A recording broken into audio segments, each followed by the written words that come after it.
Info with Swati ಚಾನಲ್ಗೆ ಆತ್ಮೀಯವಾದ ಸುಸ್ವಾಗತ. ಚಿನ್ನದ ಬೆಲೆಯಲ್ಲಿ ಇವತ್ತು ಭರ್ಜರಿ ಇಳಿಕೆ ಆಗಿದೆ. ಏನು ನಿನ್ನೆ ನಾವು ಏರಿಕೆ ಅಂತ ನೋಡಿದ್ವಿ, ಅದರ ಅಷ್ಟೇ ಮಟ್ಟದಲ್ಲಿ ಇವತ್ತು ಚಿನ್ನದ ಬೆಲೆ ಇಳಿಕೆ ಆಗಿದೆ, ದೊಡ್ಡ ಮಟ್ಟದಲ್ಲಿ ಇಳಿಕೆ ಆಗಿದೆ. So after very long time ನಮ್ಗೆ ಈ ವಾರದಲ್ಲಿ ಇಳಿಕೆ ಆಗ್ತಾ ಇರುವಂತದ್ದು, ಈ ತಿಂಗಳಲ್ಲಿ ಇಳಿಕೆ ಆಗ್ತಾ ಇರುವಂತದ್ದು. ಲಾಸ್ಟ್ ಮಂತ್ ಇಂದಾನು ನೀವು ನೋಡ್ಕೊಂಡೇ ಬಂದಿದ್ದೀರಾ ಚಿನ್ನದ ಬೆಲೆ ಯಾವ ರೀತಿ ಆಗಿತ್ತು, ಡೆವಲಪ್ಮೆಂಟ್ ಅಥವಾ ಇಳಿಕೆ ಅಂತ ಹೇಳ್ಬಿಟ್ಟು. ಸೊ ಇವತ್ತು ಇಳಿಕೆ ಆಗಿದೆ, ಅದು ಖುಷಿ ವಿಚಾರ. ಎಷ್ಟಾಗಿದೆ ಗ್ರಾಮ್ ಹೇಳಿ ಮೇಡಮ್ ಅಂತ ಕೇಳ್ತಿರಲ್ಲ. ಸೊ ವಿಡಿಯೋನ ಕಂಪ್ಲೀಟ್ ಆಗಿ ವಾಚ್ ಮಾಡಿ, ನಿನ್ನೆದು ಇವತ್ತಿಂದು ಎಲ್ಲಾನು ಕಂಪೇರ್ ಮಾಡ್ಕೊಂಡು ಇವತ್ತಿನ ಮಾರ್ಕೆಟ್ ವ್ಯಾಲ್ಯೂನ ನಿಮ್ಗೆ ತಿಳಿಸ್ಕೊಡ್ತೀನಿ. ಚಾನಲ್ ದಯವಿಟ್ಟು ಹಾಗೆ ಸಬ್ಸ್ಕ್ರೈಬ್ ಮಾಡ್ಕೊಳ್ಳಿ. ಇವತ್ತು 24 ಕ್ಯಾರೆಟ್ ಚಿನ್ನ ಎಷ್ಟಾಗಿದೆ ಅಂತ ನೋಡೋಣ. ಏನಂತ ಎಕ್ಸ್ಪೆಕ್ಟೇಷನ್ ಅಂದ್ರೆ ಏನ್ ಸುಮಾರು ತುಂಬಾ ಜಾಸ್ತಿ ಎಕ್ಸ್ಪೆಕ್ಟ್ ಮಾಡಕ್ ಹೋಗ್ಬೇಡಿ, ಒಂದ್ ಲೆವೆಲ್ಗೆ ಅಂತ ಹೇಳಿದೀನಿ. ಸೊ ಇವತ್ತಿನ 24 ಕ್ಯಾರೆಟ್ ಚಿನ್ನ 14,913 ಮತ್ತೆ 15,000 ಹೋಗಿದ್ದಂತ ಚಿನ್ನ ಇವಾಗ ಮತ್ತೆ ವಾಪಸ್ಸು ಬರ್ತಾ ಇದೆ.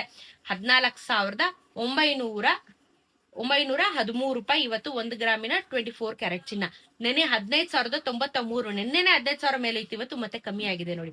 10 ಗ್ರಾಮಿನ ಚಿನ್ನಕ್ಕೆ 1,49,130, ನೆನೆ 1,50,930. ಇದರಲ್ಲಿ ನಿಮ್ಗೆ 180 ರೂಪಾಯಿ 1 ಗ್ರಾಮಿನ 24 ಕ್ಯಾರೆಟ್ ಚಿನ್ನಕ್ಕೆ ಬೆಲೆ ಕಮ್ಮಿ ಆಗಿದೆ. 1,800 ರೂಪಾಯಿ 10 ಗ್ರಾಮಿನ ಚಿನ್ನಕ್ಕೆ ಕಮ್ಮಿ ಆಗಿದೆ, 1,800 ರೂಪಾಯಿ.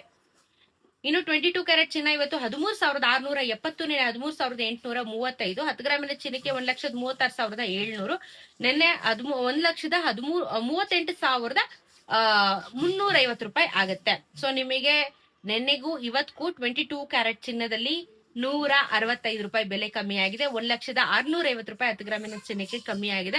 ಬಟ್ ಇವತ್ತಿನ 22 ಕ್ಯಾರೆಟ್ ಚಿನ್ನ 13,670 ರೂಪಾಯಿ, ನೆನೆ 13,835 ರೂಪಾಯಿ ಇತ್ತು. ಸೊ ಇವತ್ತು 165 ರೂಪಾಯಿ ಕಮ್ಮಿ ಆಯ್ತು. 18 ಕ್ಯಾರೆಟ್ ಚಿನ್ನ ಇವತ್ತು 11,185 ರೂಪಾಯಿ, ನೆನೆ 11,320. 10 ಗ್ರಾಮಿನ ಚಿನ್ನಕ್ಕೆ 1,11,850 ರೂಪಾಯಿ, 111 ಆಗಿದೆ. ನೆನೆ 1,13,200, ನೆನೆಗೂ ಇವತ್ತು 135 ರೂಪಾಯಿ ಕಮ್ಮಿ ಆಗಿದೆ. 1,350 ರೂಪಾಯಿ 10 ಗ್ರಾಮಿನ ಚಿನ್ನಕ್ಕೆ ಕಮ್ಮಿ ಆಗಿದೆ.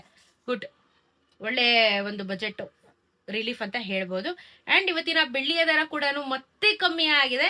ನಿನ್ನೆ 263 ರೂಪಾಯಿ ತನಕ ಹೋಗಿದ್ದಂತ ಬೆಳ್ಳಿ ಇವತ್ತು ವಾಪಸ್ ಮತ್ತೆ 250 ರೂಪಾಯಿಗೆ ಬಂದಿದೆ. ಸೊ ಏನು ಕಮ್ಮಿ ಆಗಿತ್ತು ಅಷ್ಟೇ ಮಟ್ಟಕ್ಕೆ ಇವತ್ತು ಏನ್ ಏರಿಕೆ ಆಗಿತ್ತು ಅಷ್ಟೇ ಮಟ್ಟಕ್ಕೆ ಕಮ್ಮಿ ಆಗಿರೋದನ್ನ ನಾವು ನೋಡ್ತಾ ಇದೀವಿ. ಸೊ ದಿಢೀರಂತ ಇಳಿಕೆ ಆಗಿದೆ. ಸ್ಟಾಕ್ ಮಾರ್ಕೆಟ್ ಕೂಡ ಇಳಿಕೆ ಆಗಿರೋ ಕಾರಣ ಇದೆಲ್ಲಾನು ಇಳಿಕೆ ಆಗ್ತದೆ. ಯುದ್ಧದ ಒಂದು ವಿಚಾರ ಮಾತಾಡಿದ್ರು ಯುದ್ಧನೂ ಸ್ವಲ್ಪ ಕಮ್ಮಿ ಆದಂಗೆ ಕಾಣಿಸ್ತಾ ಇದೆ. ಹಾಗಾಗಿ ಎಲ್ಲದ್ರ ಮೇಲೆ ಇವಾಗ ಇಂಪ್ಯಾಕ್ಟ್ ಬೀಳ್ತಾ ಇರುವಂತದ್ದು. ಸೊ ಫೈನಲಿ ಇವತ್ತು ಚಿನ್ನ ಮತ್ತು ಬೆಳ್ಳಿಯ ದರ ಒಳ್ಳೆ ಬಜೆಟ್ ಅಲ್ಲಿ ಕಮ್ಮಿ ಆಗಿದೆ. GST ಮೇಕಿಂಗ್ ವೇಸ್ಟೇಜ್ ಆಡ್ ಆಗಿರಲ್ಲ, ಅದನ್ನ ಲೆಕ್ಕ ಹಾಕೊಂಡು ನೀವು ಚಿನ್ನನ ಖರೀದಿ ಮಾಡಬಹುದು. ಸದ್ಯಕ್ಕೆ ಇದಿಷ್ಟು ಅಪ್ಡೇಟ್. ಸಿಗೋಣ ಇನ್ನೊಂದಷ್ಟು ವಿಡಿಯೋಲಿ. ನಮಸ್ಕಾರ.